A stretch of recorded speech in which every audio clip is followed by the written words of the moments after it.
नमस्कार दोस्तों, आज का प्रश्न है भारतीय अनुबंध अधिनियम 1932 के तहत स्पष्ट रूप से व्यर्थ घोषित समझौते बताइए। प्रश्न एक बार पुनः, भारतीय अनुबंध अधिनियम 1932 के तहत स्पष्ट रूप से व्यर्थ घोषित समझौते बताइए। तो चलिए इसके उत्तर की ओर बढ़ते हैं। इसका उत्तर कहता है स्पष्ट रूप से व्यर्थ घोषित या शून्य करार धारा 2G, जो विभिन्न प्रकार के शून्य करार होते हैं।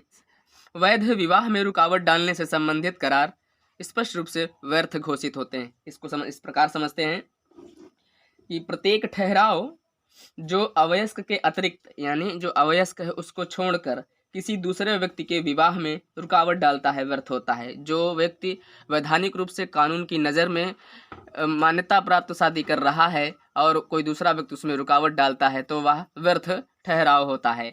इसे एक उदाहरण के द्वारा समझते हैं। जैसे खा से कहता है कि यदि तुम आजीवन विवाह न करो तो मैं तुम्हें 1000 रुपये महीना देता रहूँगा।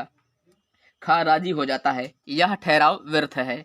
अब दूसरे ठहराव या करार की ओर बढ़ते हैं। धारा 27 वैध व्यवसाय में रुकावट डालने से संबंधित करार। वैध व्यवसाय में रुकावट डालने से संबंधित करार यानी प्रत्येक ऐसा ठहराव जिसके द्वारा कोई व्यक्ति किसी वैधानिक धंधा जो कानून की नज़र में सही है वैधानिक धंधा या कारोबार करने से वंचित किया जाता है और जो उस सीमा तक व्यर्थ हो। यानी इसे एक उदाहरण के द्वारा समझते हैं। जैसे माधव चंद्र बनाम राजकुमार दत्त के विवाह में दोनों पक्षकार कलकत्ता के एक क्षेत्र में वैध व्यापार करते थे। वादी द्वारा व्यापार करना प्रतिवादी को अहितकर प्रतीत हुआ, यानी एक जो था वो उसका विकास हो रहा था व्यापार कर कर, लेकिन दूसरे को उसका विकास देखकर अच्छा नहीं लगा और दोनों पक्षकारों में ठहराव हुआ कि वादी उस क्षेत्र में व्यापार नहीं करेगा। इसके बदले में प्रतिवादी ने वादी को एक निश्चित रकम देने का वचन किया और वादी ने ठहराव के अनुसार उस क्षेत्र में व्यापार करने से मना कर दिया, मतलब व्यापार करना छोड़ दिया। और उसके बाद में जो प्रतिवादी था उसने उसको पैसे भी नहीं दिए तो वादी ने उसके खिलाफ न्यायालय में मुकदमा दर्ज किया, लेकिन न्यायालय ने उसको धारा 27 के अनुसार व्यर्थ घोषित कर दिया। इसे एक छोटी लाइन में कह सकते हैं कि रुकावट चाहे पूर्ण हो या आंशिक, यदि ठहराव व्यापार में रुकावट डालने वाला है तो व्यर्थ होगा। अब बढ़ते हैं तीसरे करार की ओर। धारा 28 वैधानिक कार्यवाही में रुकावट डालने से संबंधित करार। वैधानिक कार्यवाही में रुकावट डालने से संबंधित करार, इसे इस प्रकार समझते हैं कि इंग्लैंड के राजनियम का यह सुस्थापित सिद्धांत है कि यदि ठहराव द्वारा न्यायालय के क्षेत्राधिकार को कम या समाप्त किया जाता है यानी उसको थोड़ा अवैध या पूर्ण रूप से अवैध किया जाता है तो लोक नीति के विरुद्ध होने के कारण जब वह न्यायालय के खिलाफ हो जाएगा, मतलब अवैधानिक हो जाएगा, तो वह लोक नीति के विरुद्ध हो जाएगा। तो ऐसे करार को जो है करार को शून्य करार कहा जाता है, क्योंकि प्रत्येक व्यक्ति का न्याय प्राप्त करना मौलिक कर्तव्य है। ठीक है, अब बढ़ते हैं चौथे करार की ओर। धारा 29 अनिश्चित अर्थ वाले करार, यानी ऐसे ठहराव जिनका अर्थ निश्चित नहीं है व्यर्थ होते हैं। ठीक है कि कोई भी ठहराव उस समय तक प्रवर्तित नहीं कराया जा सकता जब तक उसका अर्थ निश्चित ना हो, यानी पूर्ण रूप से स्पष्ट ना हो। अनिश्चित अर्थ वाले ठहराव में उत्तरदायित्व तो स्पष्ट ना होने के कारण अनुबंध व्यर्थ होता है। अब बढ़ते हैं पांचवें करार की ओर। बाजी लगाने के करार या फिर सट्टा का करार। धारा 30 इसमें क्या होता है कि अनुबंध अधिनियम की धारा 30 के अनुसार, यानी भारतीय अनुबंध अधिनियम 1872 की धारा 30 के अनुसार बाजी लगाने के रूप में किए गए ठहराव व्यर्थ होते हैं।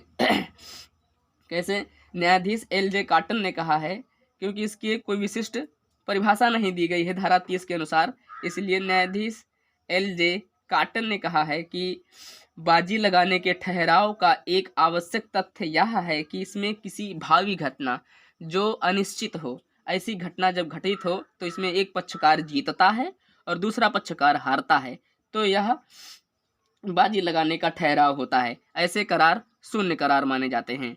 अब बात करते हैं धारा 56 यानी असंभव कार्य करने से संबंधित करार। असंभव कार्य करने से संबंधित करार यानी कोई ठहराव जो किसी ऐसे कार्य को करने के लिए मतलब बताया जाए जो प्रारंभ से ही असंभव होता है, व्यर्थ होता है। इसे एक उदाहरण के द्वारा समझते हैं। जैसे खा को रात में सूरज दिखाने की शर्त पर 5,000 रुपये देने का वचन देता है, यह अनुबंध व्यर्थ होता है।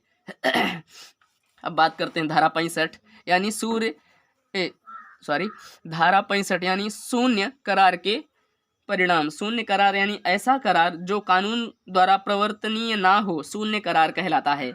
जो कानून के द्वारा प्रवर्तनीय ना हो, विधि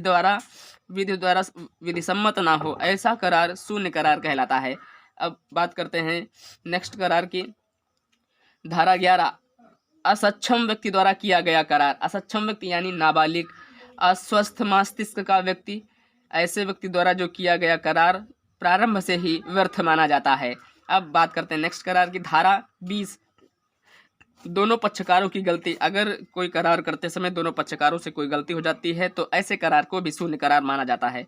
अब बात करते हैं धारा 23 नेक्स्ट करार की। धारा 23 बिना वैध पूर्ण प्रतिफल के। ऐसा करार जिसमें वैध पूर्ण प्रतिफल हो ही ना, वह अवैधानिक हो, ऐसे करार को शून्य करार माना जाता है। धारा 24 बिना वैध पूर्ण उद्देश्य। ऐसा करार जिसका कोई कानून की नज़र में उसका वैध उद्देश्य ही ना हो, जो लोक नीति के खिलाफ हो, ऐसे करार को शून्य करार सरकार द्वारा या न्यायालय द्वारा शून्य माना जाता है। ठीक है, धन्यवाद।